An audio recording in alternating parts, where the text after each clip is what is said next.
علیک یا رسول اللہ صلی اللہ تعالی علیہ وسلم۔ علم دین کے تعلق سے جناب حضرت ابن عباس رضی اللہ تعالی عنہ کی روایت فرماتے ہیں کہ العلم حیات الاسلام و عماد الدین، یعنی علم اسلام کی زندگی اور دین کا کھمبا ہے۔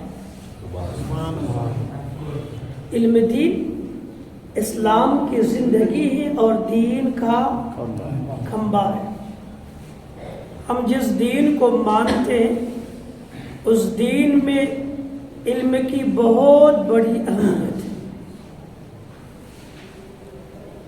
اور طالب علم کے بارے میں جناب حسان بن ابو سنان رضی اللہ تعالیٰ عنہ کی روایت ہے، اور فرماتے ہیں کہ طالب العلم بین الجہال کالحی بین الاموات، مطلب یہ کہ علم دین کا سیکھنے والا جاہلوں کے بیچ میں ایسا ہے جیسے کہ زندہ مردوں کے بیچ میں۔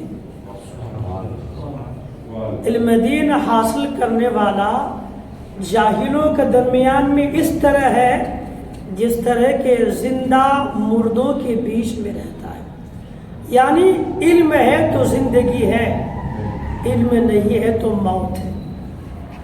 بغیر علم کے موت ہے، علم کے بنا موت ہے، علم ہی انسان کو زندہ رکھتا ہے۔ علم نہ ہو تو پھر وہ زندگی کیسی زندگی؟ اور یقیناً آج ہمارے معاشرہ میں جتنی اندھ بھکتیاں، اندھ وشواس اور نہ جانے کس کس طرح کے کام ہو رہے ہیں نا، وہ سب علم نہ ہونے کی وجہ سے، صرف علم نہ ہونے کی وجہ سے۔ ہمارے معاشرہ میں جو طرح طرح کی برائیاں اپنی عروج پر ہے نا، اس کی بہت بڑی وجہ ہے علم نہ ہونا۔ علم نہ ہونے کی وجہ سے آج ہم لوگ اس مقام پر نہیں رہے جس مقام پر پہلے کے مسلمان فائز تھے۔